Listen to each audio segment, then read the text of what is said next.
I'm so tired of people saying that it's just a movie, it's just a comic book, it's just a TV show. No, it's not. Stories are the building blocks of our culture, of ourselves, even of our own psychology. We are a product of the stories we tell ourselves about our own past and the experiences on a daily basis, but also the stories that we choose to spend time with. What types of values, our feelings, or whatever are they promoting? What types that we like to spend our time around? They're going to shape us. They're going to shape our personality and character, and they're going to shape our perception of the world and the acts and behaviors that we put out into the world. And people don't understand that. They go, it's just a movie. It's just this. I can like and promote whatever I want. Well, of course you can, but you should pay attention to the responsibility that you have. Consume stories responsibly. As a member of society, as a human being, responsibility to yourself. Consider the consequences. You need some balance. You need some certain criteria that is going to make sure you're promoting the right kind of works, or at least have thought through the type of work that this or that story is going to do in our culture, and then make your own decision whether or not that's something you want to support. Consume stories responsibly. Consider the consequences. Consume stories responsibly.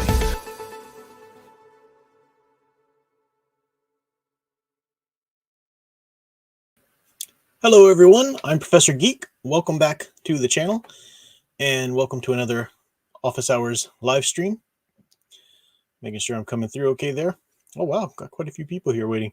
Yeah, I didn't know how tonight was going to go. I figured it could be good amount of people on break, or not too many people because everyone's busy with Christmas stuff. So good to see everybody there. Welcome to go back to the beginning of the chat. Welcome Private Eye in Retrospectiva, Ghost Planet Max Inc., Horizon Talker, Nathaniel Zalozball, Darth Enigma, Andre Hernandez, Big Al Presents popping in. Thank you, Big Al. Hope you guys have a great stream too. Eldritch Fan, great to see you. Oh, awesome. Eldritch Fan, that's my favorite audio book of Christmas Carol too, is Tim Curry's version. I think there's one of what's his name, Hugh Grant or whatever doing it too, but I like the Tim Curry one. I think that's pretty awesome. Why does my camera seem fuzzy? I don't know why that is. I mean, it's not my daughter gets hold of my phone and is always leaving fingerprints on it, but I don't think that's the case. I don't know why it just seems fuzzy. Maybe it's the lighting or something. Who knows? Still working with this new software that lets me use my phone as my webcam, but tonight, I don't know, maybe it's the lighting or what, but it doesn't look all that much better than my old webcam. Still trying some things out. We'll see. But you can see me. You can hear me. That's the good thing. Who else is here with us? Divinital Kayan, great to see you. Of course, my dear sweet wife, Sound Engraver. Wishing everybody a Merry Christmas, and I do wish you a Merry Christmas as well. It is, what is it? Eastern Standard Time. It's just a few hours away from Christmas Eve proper. Was going to let Sound Engraver open her Christmas present tonight, because I'm so bad with this. I've always been bad with this growing up and everything. My sister and I would always, exchange gifts early because I could never wait until Christmas. But I'm gonna wait. Maybe at least until tomorrow night for Christmas Eve after midnight mass or something like that. We'll see.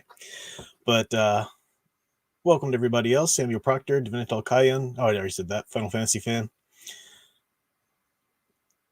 Nathaniel Lozball says that he feels that we're good in a golden age of another. Oh, you must be talking about something else. Yeah, I don't know what you said. Autofocus, maybe, Luis Sanchez. I don't know. The thing is, it looks great on my phone. I think it's the software, which I don't know why. It should be fine. I don't know. Don't know why the fuzzy, but just something to keep playing with. Who knows? We shall see. I don't know. Because my phone, I've got the front-facing camera, and I can see myself. It looks crystal clear on my phone, but the software getting it onto the computer, it's got this weird. The lighting looks good. Does it look good to you? Yeah, I like it. Sound Engraver, my wife, just said the lighting looks fine. Now, she does tend to like it a little brighter than I do. Lighting's fine, but doesn't it look like it should be sharper? The image should be sharper? It's got good contrast already. Okay. I can see it. I think the replay will be better. We'll see. She says I'm being way too picky. Santa Megatron, I like the name there. Good to see you guys. So yeah, I don't know. I had an idea for today, and I haven't really thought through, like, outlined it, in terms of a lecture or anything. But I've been thinking about this a lot. So we'll get to it in a second. But I'm just checking in with the chat. Studio Super says I'm going to be a cool uncle with my nephew.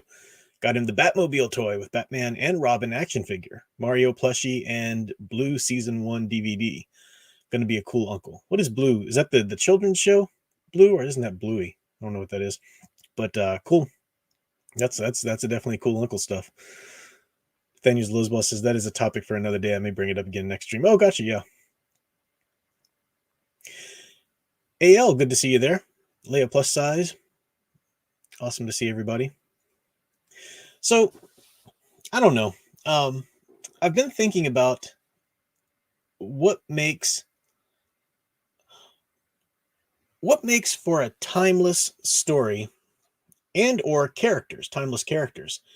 And thinking about this in terms of as a writer, and you guys don't have to be writers to think about this, but what does it take to, now there is some sort of element of luck to it. You do never know if something you're going to write is just going to hit the culture at the right time and in the right cultural moment and in the right way with your story. I mean, there is an element of luck, that kind of lightning in a bottle aspect, but you can look at a lot of different timeless stories and start to analyze them, and you do see some common threads, some common elements that always have to be there if a story is going to be timeless. And what I mean by timeless isn't just, it doesn't just mean a story that lasts, for generations, because it can end. What I mean timeless is a story that is culture altering, and even that can end. And we're in a day and age today where a lot of those stories are ending. As I've said before, Star Wars, that original story, Luke Skywalker, and his friends up against Darth Vader and finding out Vader's his father and all of that, that was a epically timeless story. And one of the illustrations that I give in terms of like what I mean by that being a timeless story, there was a movie in the I think it was the 2000s, the aughts. It was called Reign of Fire. It wasn't a great movie, but it had Matthew McConaughey and Christian Bale. And the premise of the movie was that dragons had been unearthed and they had arisen and they were forcing humanity underground. So humanity, the remnant of humanity that lived, had to live like an underground existence. They didn't have power. They had to be very rudimentary because the dragons kept finding their crops and burning them and stuff. So, kind of a back to basics, humanity's survival story. And there was just this one little scene in the underground when they're telling stories to their kids that night or whatever, and the adults are acting out the story of Luke Skywalker and Darth Vader, and because it was such a timeless tale and it appeals to generation upon generation upon generation because it taps into the hero's journey, and that is the timeless human experience. It's not just about the effects of the day, it's a timeless human experience. Today, though, if dragons arose, and drove humanity underground, I don't know that adults today would be telling the story of Luke and Darth Vader. I don't know if the adults today would even have stories that they've allowed to ingrain in their mind as much to tell. And it's not because the stories are losing their value. It's because our culture is turning people away from story. What are the things that people are attracted to now when it comes to story culture?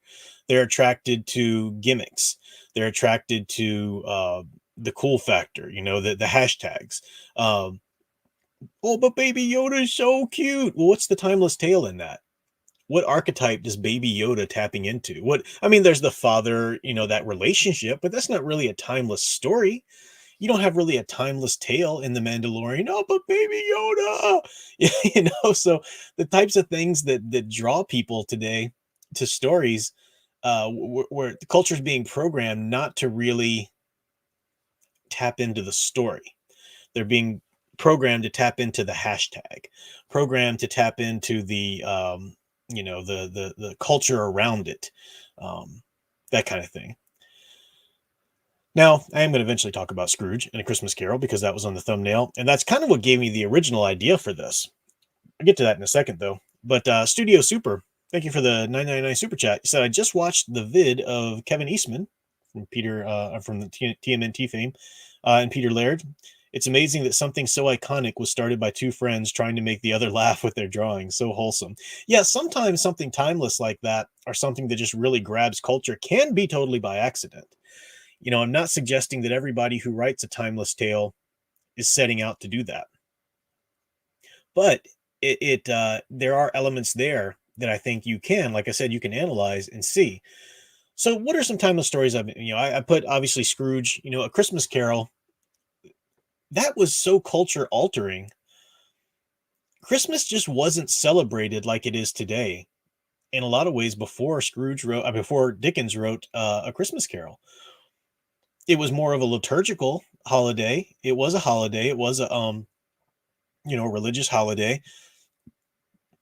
But that story was part of something that really made it so much more, tapping into this idea of the Christmas spirit. And, some of that's commercialism. Sure, that's going to happen. And the fact today that if you see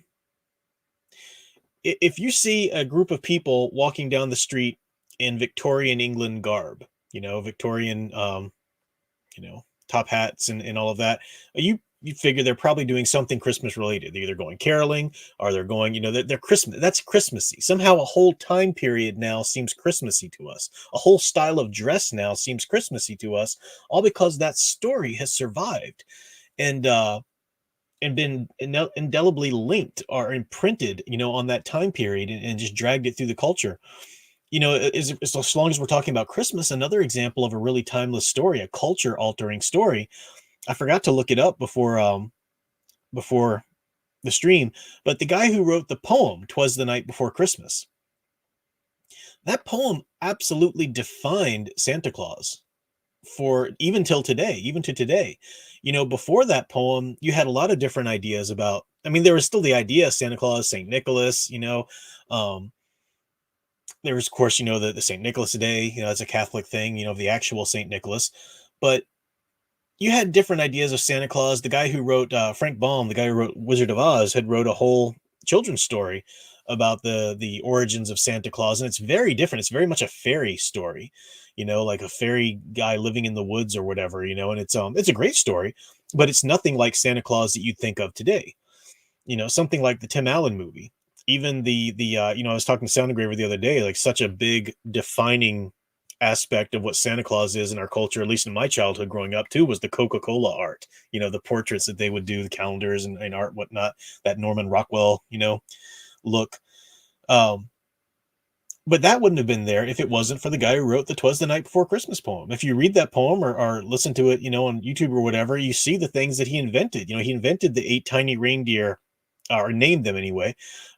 He invented the idea of going down the chimney, laying the finger on the side of the nose rather to go up the chimney, the suit all in red, the big belly, all of that, the big snowy white beard, some of those elements might have been here or there before, but he really cemented them. Another story, the guy who wrote, just keeping in the theme of Christmas for a second, the guy who wrote the story of Rudolph the Red-Nosed Reindeer, it was for a department store. And then eventually it was put into a poem version or written into a song, for music. But that's a timeless story now. And that's forever linked to Christmas. And what is it about a story like A Christmas Carol or Rudolph the Red-Nosed Reindeer? What is it about those stories that makes them so timeless? They link into the human experience some way, A Christmas Carol, for example, is a redemption story. And Dickens knew what he was doing. He wanted to there was so much packed into A Christmas Carol for a little novella that he wrote relatively quickly. Man, that is insane. There's so much in there literarily. I mean, we did a book study of it on my Catholic Bible Geek channel some years ago, but we could even go deeper. He calls it A Christmas Carol, which is a song, and he calls it a ghost story. And it was more common to tell ghost stories and whatnot back then. And he divided it into staves instead of chapters. Staves a music, delineation there. and he wanted it to have a certain melody to it. He wanted it to have a certain structure to it, like a carol, and it very much does. He wanted it to be a story of redemption, and we love redemption stories. That's a human experience story. We love redemption stories. And the character of Scrooge, Ebenezer Scrooge, is such a cool character because he's a caricature in a lot of ways, right? Now, we all know people that we can think who are kind of actually real life Scrooges in real life, but I don't think we know of anybody who's really, truly so hate filled on so many levels as Scrooge is in the beginning of that story. So you can safely watch and judge this character as a reader because he's so horrible that you know there's no danger of you ever being like Scrooge, as a reader, hopefully. So you can kind of safely listen to the story and sort of judge him as you're invited to do.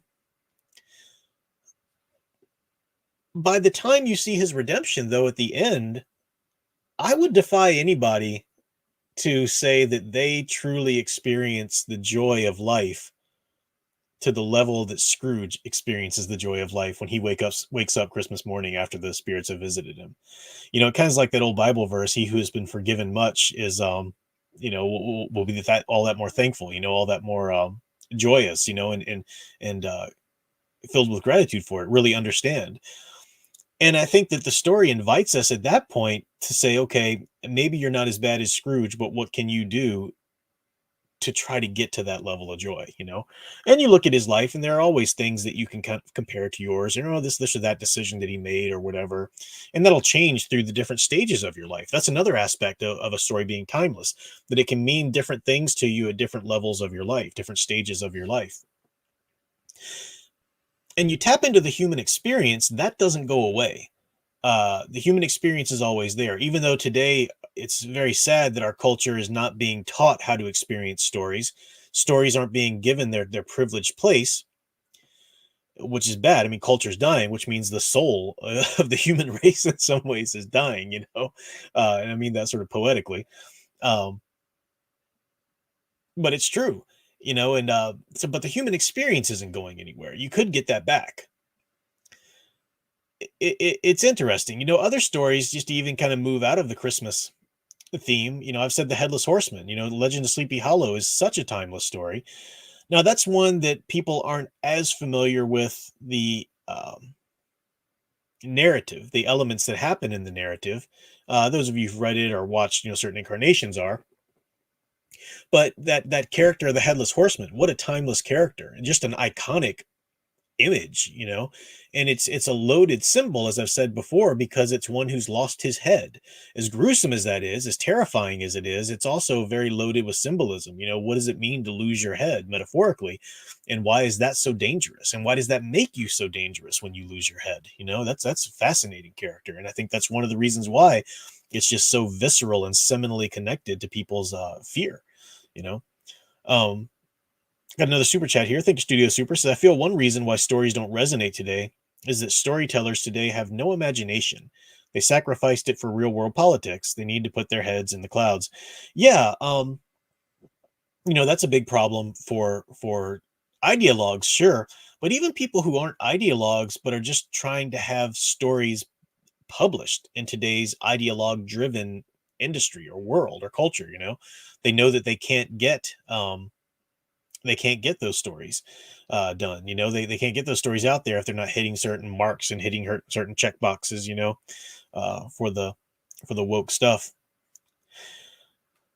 I'm going to take just a moment here before I jump back into the topic. This is just bugging me. I don't know why. The camera just looks so differently on my screen than it does on my phone. And it's bugging me. I'm going to switch it to the other side, the back facing camera. You'll see my wall. Hey, there's my corkboard.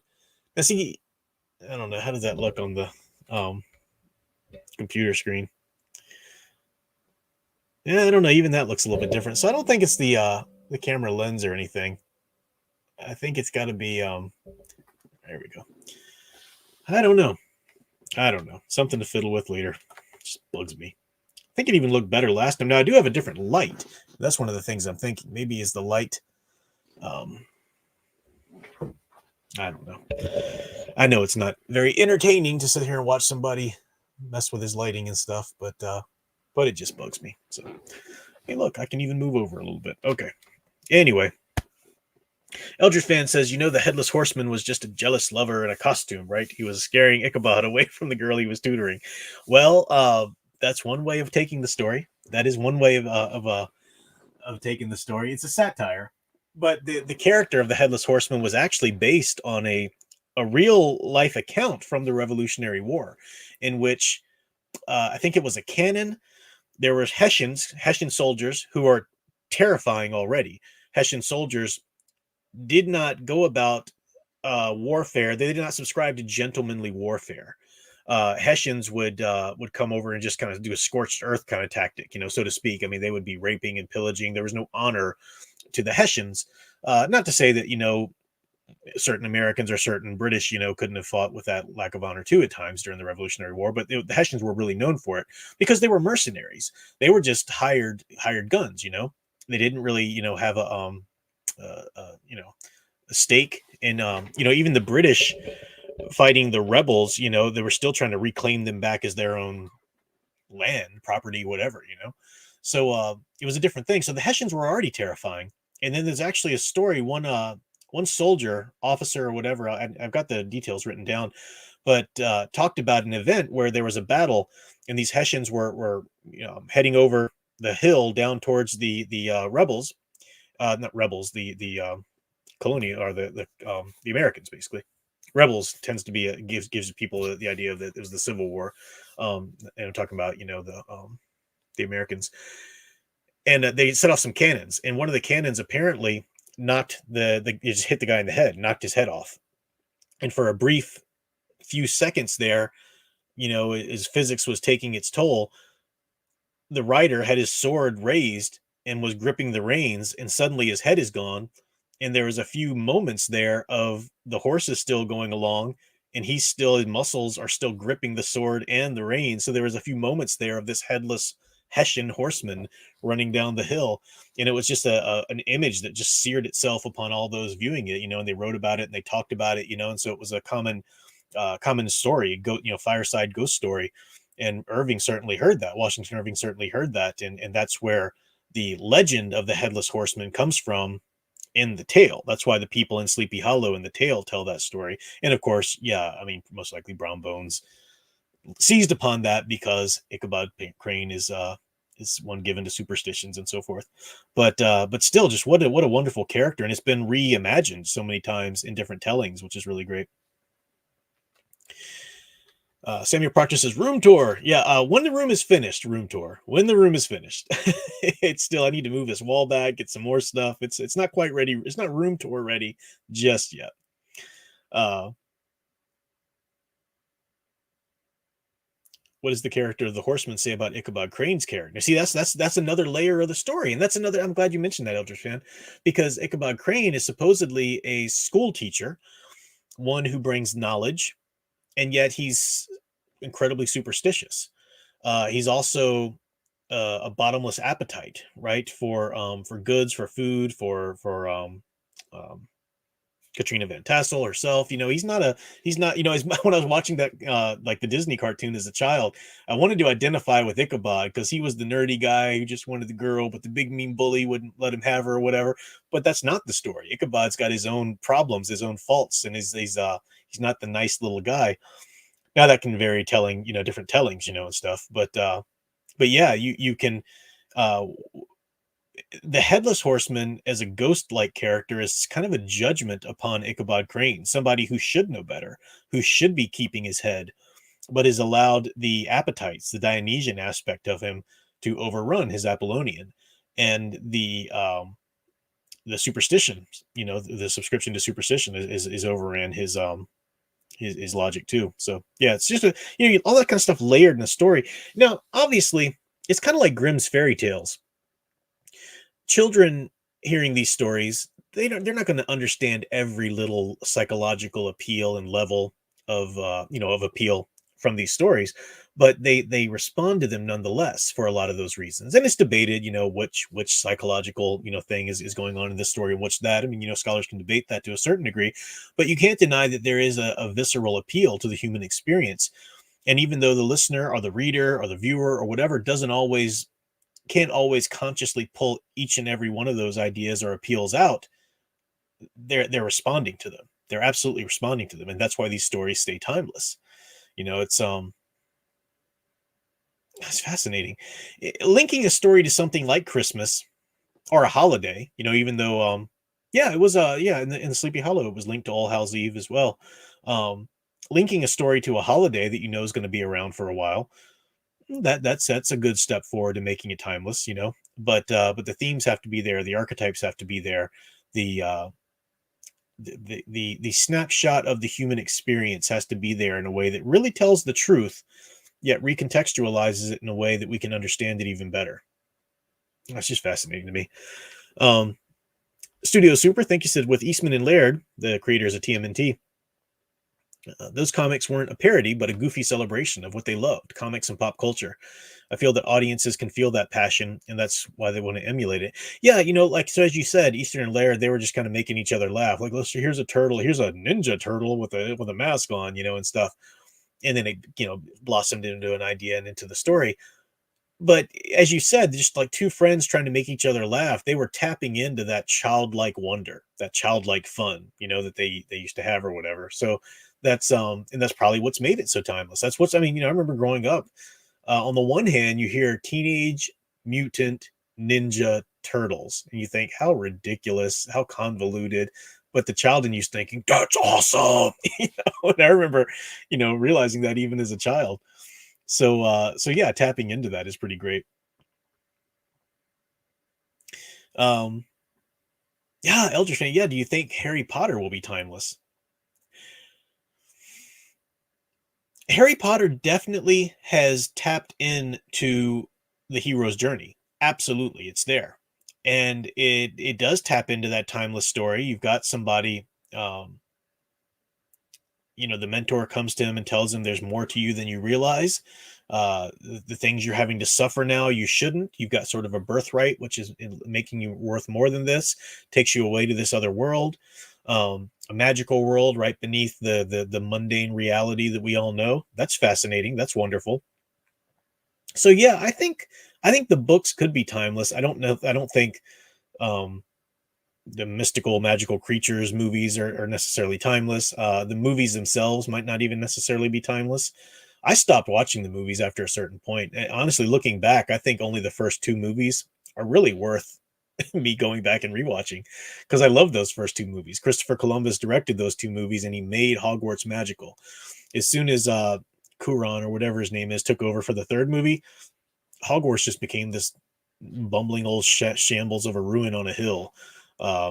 I know Ed Harris passed away, so you had to recast Dumbledore, but Michael Gambon's Dumbledore is just this doddering old fool. There's none of that quiet grace. There's no majesty or wonder of Hogwarts anymore. And I understand, too, you might argue, well, growing up as a teenager, especially, you're going to see things differently, see your surroundings, see your school differently. The more familiarity you grow with it, the more you're growing through puberty and whatnot. Yeah, but not that much. No, I don't think the movies are going to be timeless, but the story, certainly, I think so. You guys tell me what you think. We're just speculating here, and talking about stories and what makes them timeless. The Imaginative Hobbyist said FX and the BBC co-produced a retelling of A Christmas Carol for TV a few years ago. They forced the story to be TVMA and made Scrooge completely irredeemable at the end of the story. I had no idea about that. That's disgusting. Yeah, one aspect of a story that makes it timeless is its retellability or its readaptability. Something about the Christmas Carol on the thumbnail that I had up there, Alistair Sim as Scrooge, and I think it was just called Scrooge. That is immortal. That is my favorite, and I think the absolute hands down best adaptation of the book ever. It's not perfect. Other adaptations have some really cool things that this one didn't. The George C. Scott version of it, where he played Scrooge, has the wonderful scene at the end of the Christmas of Spirit Past. Scrooge is supposed to wrestle with the spirit of Christmas Past. I mean, literally, like take that helmet and like just cram it on his head to try to dilute that light. And it's an aspect. It's a reference to Jacob wrestling the angel in the gospel. There's a lot of gospel references in Christmas Carol. And the Alistair Sim one doesn't have that. So I'm not saying that none of the other adaptations don't have any merit. Of course, I love a lot of the other adaptations. But if you ask me to only pick one, Alistair Sim hands down. He portrayed the character just to freaking perfection, and the other actors in the movie did as well. We watch it every Christmas Eve. Sound Engraver and my mother and I are going to watch it tomorrow night. But that you can retell a story, and you have the different adaptations or the different tellings of it capture anew different aspects of the truth to it, which is wonderful. As I said, different aspects. And then on that thumbnail too, I found the thumbnail put together already. I wouldn't have put Patrick Stewart there if I was making it from scratch, because I don't know, Patrick Stewart, he's too many places. He shows up too much for my taste anyway. But I mean that version has merit too. But Uncle Scrooge from the comics, I don't think a lot of people today realize how timeless the character of Uncle Scrooge is, the Disney duck, because he had his own comics like back in the 60s, early 60s and 50s and whatnot. He came about, I think, as the character for that Mickey's Christmas Carol, but he had his own comics. Of course, this is long before DuckTales, in the 80s, and it took on its whole new meaning there. But why is Scrooge McDuck? He's become his own character, separate from Ebenezer Scrooge, even though built on the same archetype, built as a reference to, or intertextuality of that character. Why has Scrooge McDuck become so timeless? And it's because he taps into that same redeemability.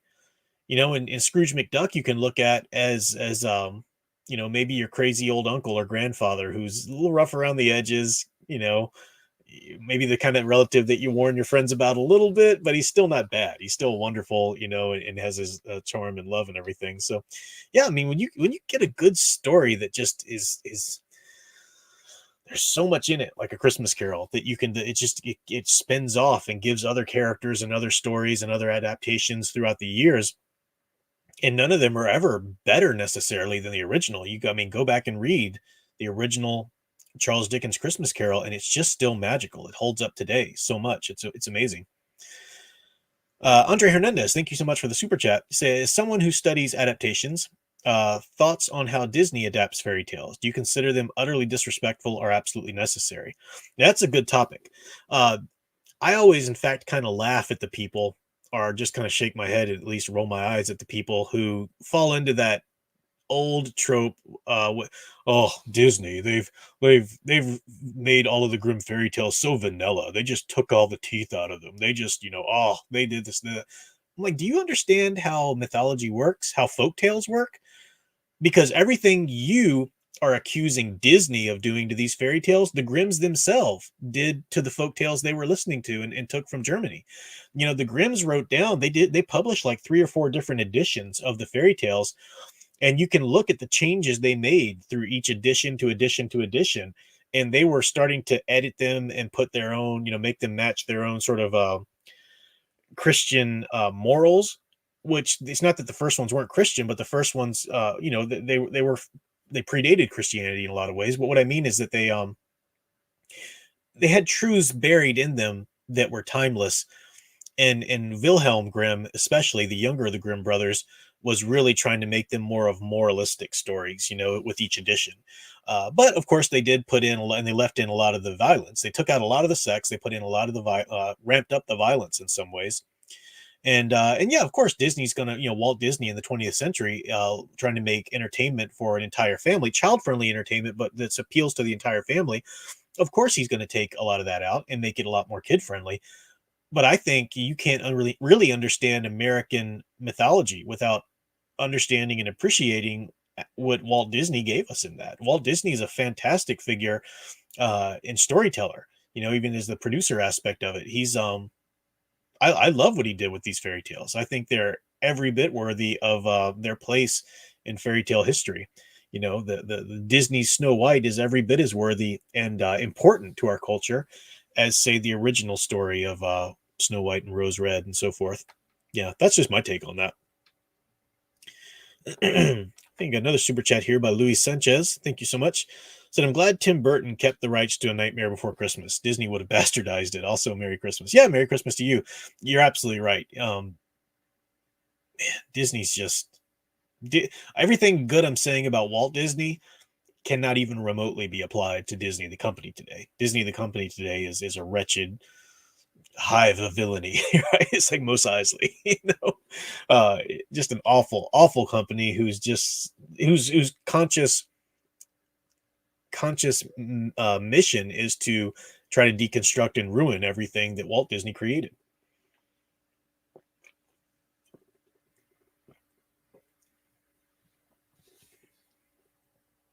Divinital Kayan said, I read one version of Grimm's fairy tale, I think close to the original versions. And oh my lord, there's a very good reason the adaptations went so much better. The tales are weird. They are, but you have to realize too that they're not yeah, and I agree with what you're saying. Yeah. They're not stories though meant to be stories like a movie is a story. Some of those cautionary tales are just cautionary tales. The original story of Rapunzel was Rapunzel would let down her hair, and this wandering prince, would climb up, and she eventually tells Mother Gothel, why are my clothes getting so tight? And then Mother Gothel realizes, you've been letting the prince inside. And that's the story. That's the original story. Then it eventually develops, and I don't hate the developments. I even think there's merit to what Wilhelm Grimm, censored them into or edited them into. I think they have their own appeal, and every version of them has an appeal that sticks around. So you get to the Rapunzel version who's being unfairly kept, by a Mother Gothel, where the prince is sort of her redeemer. It's a great version too. Studio Super, thank you there for the super chat. Said, I watched Jim Carrey Christmas Carol before reading the book, and I was amazed at how accurate the movie was to the book from the dialogue and the visuals described. It's one of my favorites. I'm going to admit that I've never seen the Jim Carrey version. I when it was coming out, I didn't have any hope for it at all. I thought, oh boy, here comes Jim Carrey. He's going to pull another Grinch on Christmas Carol. Stay away. We don't need this, because I hate that live action Grinch movie. I think it's trash from top to bottom. But I've heard great things. I've heard things that you're saying there about the Jim Carrey Christmas Carol. I've heard a lot of good things about that. So I would like to watch that and kind of compare it with there's just been countless adaptations of A Christmas Carol. You'd have to really spend a lot of time and seek out all of the different iterations to watch them all. Kelsey Grant was in a musical version of it on TV once, I remember. Of course, there's the Mr. Magoo.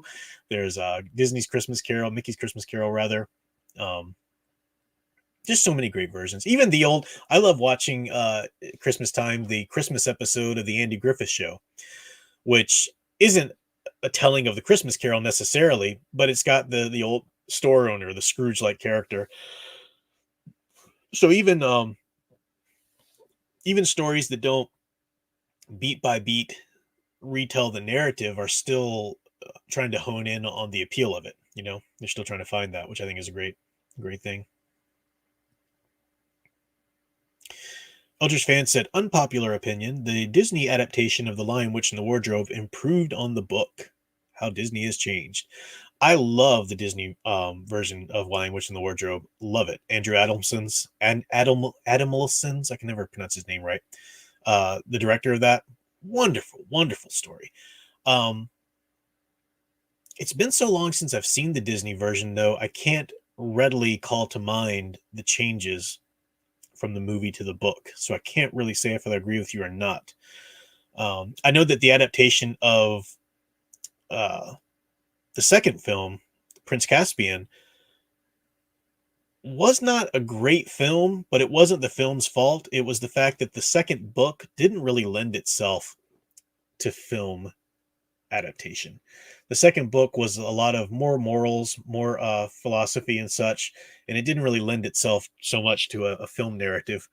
But I still haven't seen Dawn Treader. I had Dawn Treader on DVD. Of course, that was a different company, but the same actors, came back. I need to watch that. I have it. I missed that in the theater. Nathaniel Zalozball says, if you've seen them, how did you feel about the adaptation of the Santa mythos in the film Claus? What about Bill Murray's character in Scrooged? Loved Scrooge. Love Bill Murray's movie Scrooge. That's Richard Donner. That's the great Richard Donner from Superman, you know. And man, I love Scrooge. Scrooge is so great.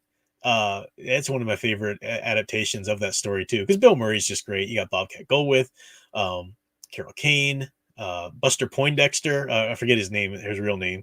The guy from New York Dolls. I can never remember his real name. I've got his autograph and everything. I'm blanking on his name right now. The lead singer from the New York Dolls, who had a career as Buster Poindexter for a while in the 80s, which is how I first heard of him. But he played the cab driver. Yeah, just so many great actors, and the movie was wonderful. I love that. Claus. What is Claus? Is that the one? Is that the Richard Donner Claus? I thought that was called the Santa Claus movie, or Santa Claus. Tim Allen's is the Santa Claus, so I don't know. I'll have to look that up a little bit. Ed Starr, man, you have popped in again with some real Christmas cheer there, my friend. Thank you so much. Really appreciate you, Ed Starr. Appreciate your support and in those appreciate that. You said there's a clip on YouTube where Snow White wakes up from her nap and meets the dwarves. It's so sweet that it made me tear up. Are you talking about a scene that's from the movie that's also on YouTube, or are you talking about a scene that didn't make it into the movie?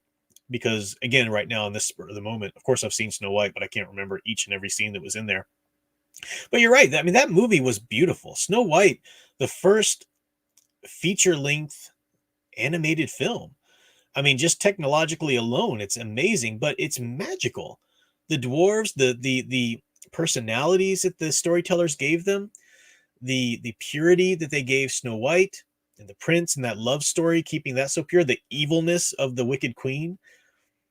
I mean, that is an amazingly well done story. I laugh because I dearly love C.S. Lewis and J.R.R. Tolkien, but I laugh at they when Snow White came out, they were like they were like the grumpy old Muppets. They're like, that's not what dwarves are. This is so stupid. I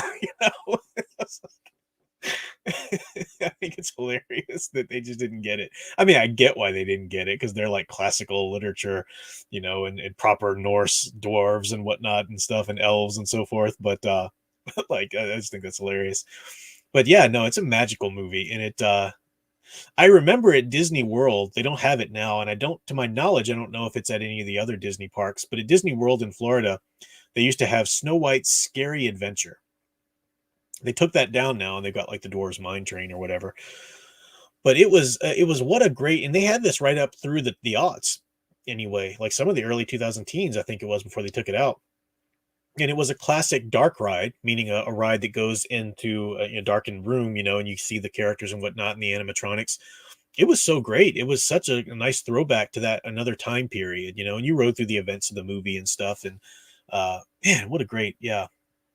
If you haven't watched Snow White in a while, I need to rewatch it myself. Watch that. Get a good version. Get a good Blu-ray.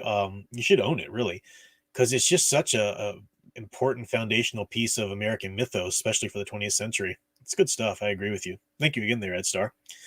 Sound Engraver right there in between said the live adaptation of Narnia wasn't my favorite, only because I had such specific imagery for those books. I read them all the time as a kid. Yeah, that's a danger when you know these characters look a different way or so forth. Now, I actually grew up watching, I think it was the BBC? The one with Angelica Houston as the White Witch. I grew up watching that long before I ever read the books. Because I didn't have a very, my parents weren't readers. They weren't, I mean, they, made sure I learned how to read and stuff, but they weren't really like reading to me and introduced me to the world of literature or whatever. I had to go find all that on my own. But I did love that movie. I know there was a cartoon that I watched as well. And so when I found out that they were books, then I just, oh my gosh, as a kid, I was reading those voraciously too. Andre Hernandez, thank you very much, sir, for the $5 super chat. Very much appreciate that. You said, if something is a product of its time, why is it still talked about today? Like of Mice and Men and Great Gatsby.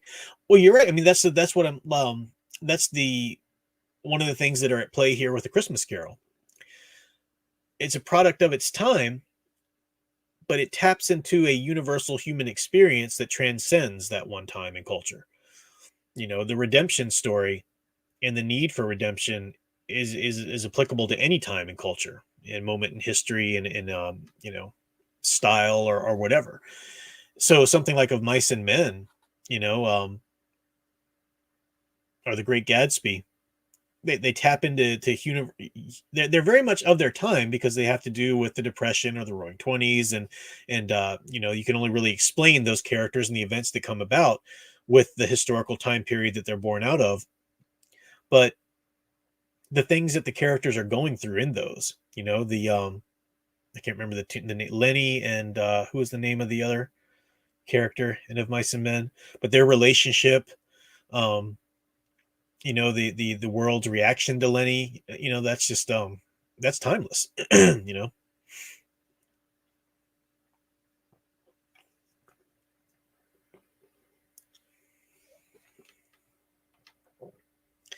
Ghost Planet. Yeah, Tim Allen's the Christmas or the Santa Claus. I just love that.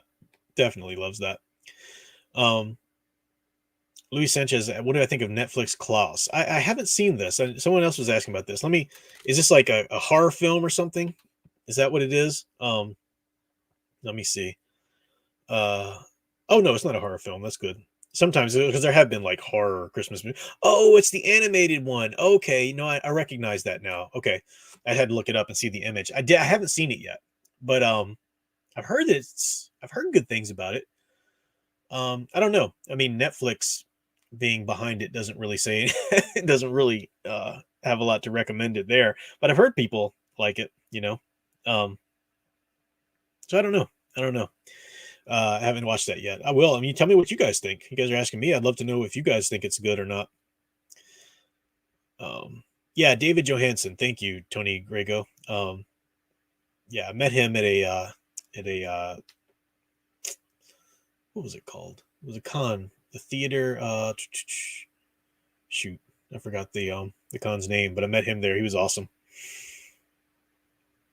Scrooge is great. Bill Murray, something so good. Oh man, it's so funny too. I crack up. Oh man, I crack up every time I watch that.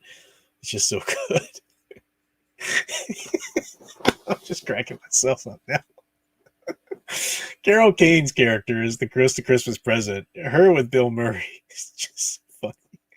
And I'm just dying laughing right now. I'm thinking about her, Frank, let's not fight. Let's not fight, Frank. Here, look. What is this? It's a toaster. She smacks it. And she's disappeared. And close your ears, my dear sound engraver, because he says a naughty word, but it's so funny. He's like, the bitch hit me with a toaster. Oh man. I'm just cracking up remembering the scenes of that movie. It was so good. So fun. So fun. All right, I'll stop going down memory lane there with that. Samuel Proctor said he's talking about the Netflix hand draw. Yeah, thank you for I finally get that CGI hybrid movie called Klaus. It's probably my favorite modern Christmas movie. Okay, so you guys are saying it's good. That's cool. Yeah, I need to check it out. I have heard really good things about it. I just didn't recognize the name. I had to look up and see the animation to think, oh, that one. Yeah. So Imaginative Hobbyist says it's from a few years ago. J.K. Simmons voices Santa. Well, that's pretty cool. Good casting there. So you have to check it out. Studio Super, thank you so much once again for the super chat there. On the topic of Christmas, I love how in the Justice League show, Clark has such a childlike joy with Christmas, believing in Santa and all. And you can see why aliens and magicians exist, so why can't he? I know, I love that moment in that episode where I forget what his mom's talking about, something like, yeah, well, we put the presents under the tree. And he's like, you mean Santa put the presents under the tree? They're like, oh, yeah, Santa put the presents under the tree. I love that moment. It's so great.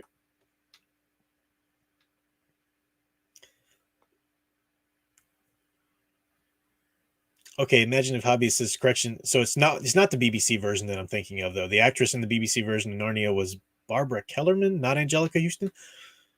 Am I thinking about the same one then? Or did she just look like Angelica Houston and I thought that growing up? Let me see if I'm thinking about the right one.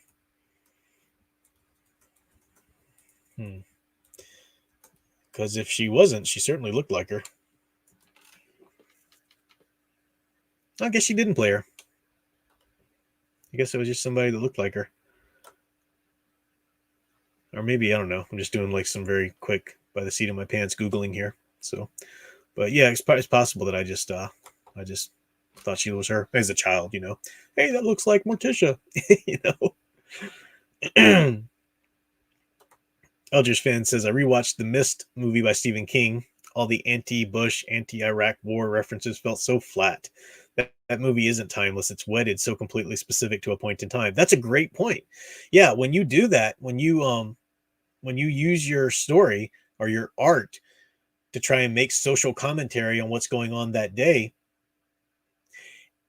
it can be done in a certain way, but you have to try to link it to timeless human truths and not to specifically what's going on in the day. I'll give you an example. Frank Herbert, Dune.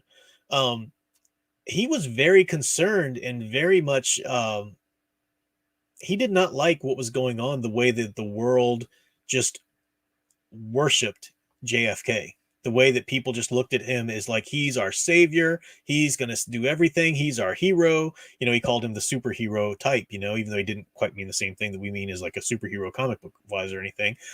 And in the way that the people in Dune are Arrakis treat Paul Atreides, you know, is sort of a warning of that.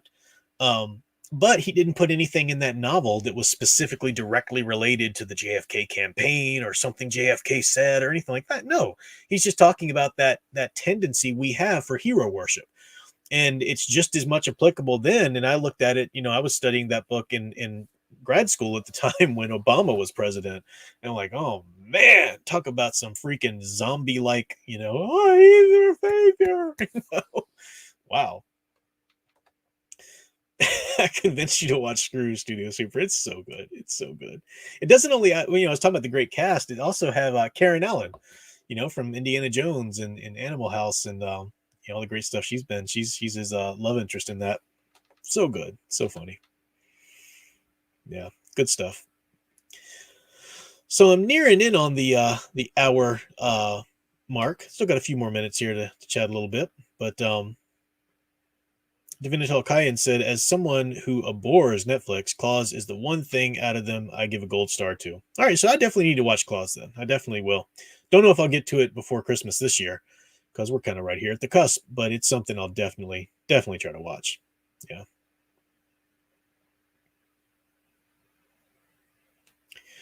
Ghost Planet Max is talking about a Freddy Nightmares Christmas episode. Oh, a Tales from the Dark Side episode.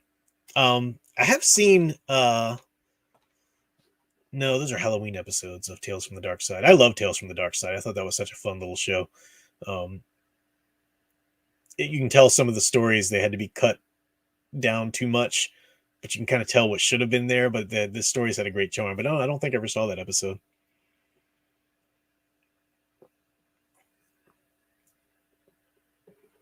Imagine if Hobbyist says, would you say Disney's Snow White is to the fairy tale princess as Superman is to the superhero, a paragon? Not quite the same.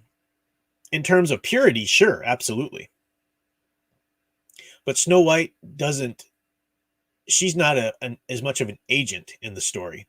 And there's nothing wrong with that. Here enter the feminists go, that's a problem. No, there's nothing wrong with that at all. It's great to have characters like that who are there to show us that pure, beautiful, divine, feminine, unsullied, and so forth. So she's got the purity of Superman, but she's not as much of an agent teaching us how to maintain that purity while dealing with conflict and overcoming, you know, because she has to be saved over and over again. And again, that's a wonderful type. It's important to have in the story, and Snow White does her own work, but she's not quite the same in that respect. But it's a good comparison. Hansel Oswald says, "Don't worry, we'll remind you next year about Claus. Please do, because I'm glad you guys brought that up." Studio Super, thank you again, man. Wow, really appreciate the support there. Says, I'm doing a story about how a boy is trying to be a hero in a world that doesn't understand it at first, or the world doesn't understand the boy at first, but seeks to reintroduce. Oh, it doesn't understand heroism at first, but he seeks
All right.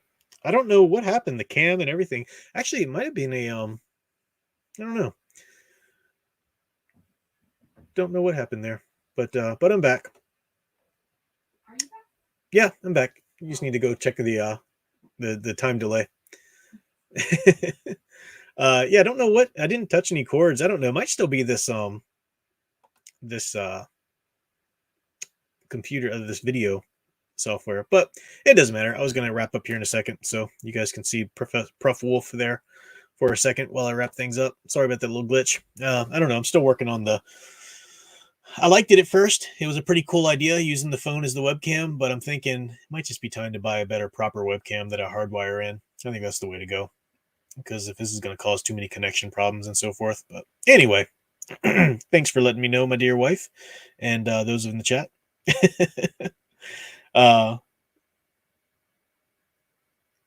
Can you still hear me now? Hopefully you can. Heinze says no sound. All right, yeah, there is sound. Thank you, Sound Engraver.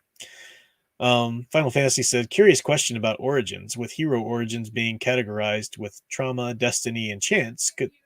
What's that? Yes, we can hear you. Yeah, I know. I just realized.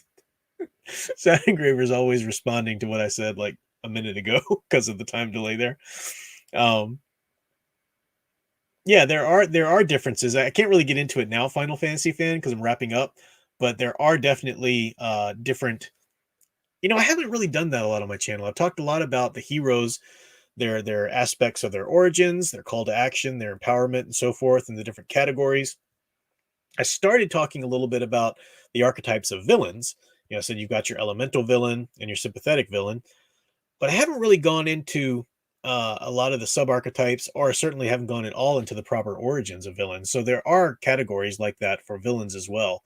I really should explore that a little bit more on the channel. So I'll do that. Good idea. All right. Let's see what time here. Oh, okay. Studio Super. I'll give you this here because you're asking what's the answer. So my sound cut out when I was giving you the answer to your super chat.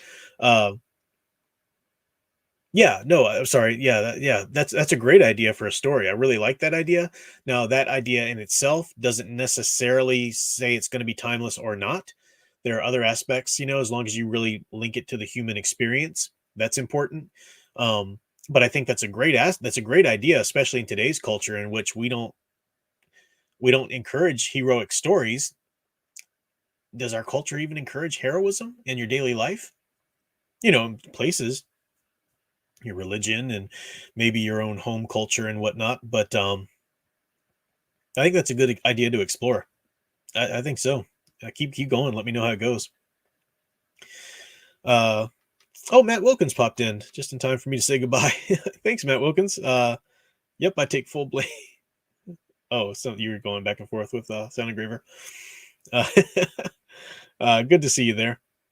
But yeah, going to go ahead and wrap up here. Thank you guys so much. It was a wonderful time hanging out with you again. I do want to wish you guys a Merry Christmas and wonderful New Year to come. Hopefully you get just get some relaxation too.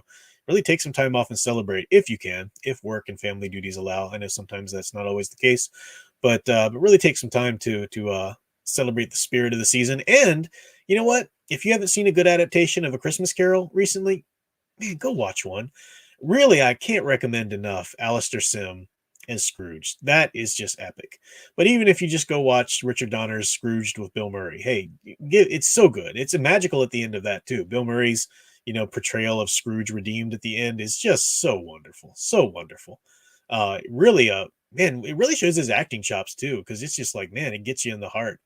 His impassioned plea for people to really love each other and whatnot. It's really awesome. So yeah, go watch a good adaptation of A Christmas Carol some which way. Hey, read the book, pick up the Audible if you want to do that, but get a good adaptation of it somehow in your holiday season this year. That's my assignment to you as your professor. But Merry Christmas to everyone. Thanks for watching. Thanks for all of the support, and we'll be back for a New Year's stream, or a New Year's adjacent stream next Saturday. And till next time, keep enjoying and digging deeper into the true blue Christmas stories. How's that for this time? Yeah, you enjoy. Thanks for watching.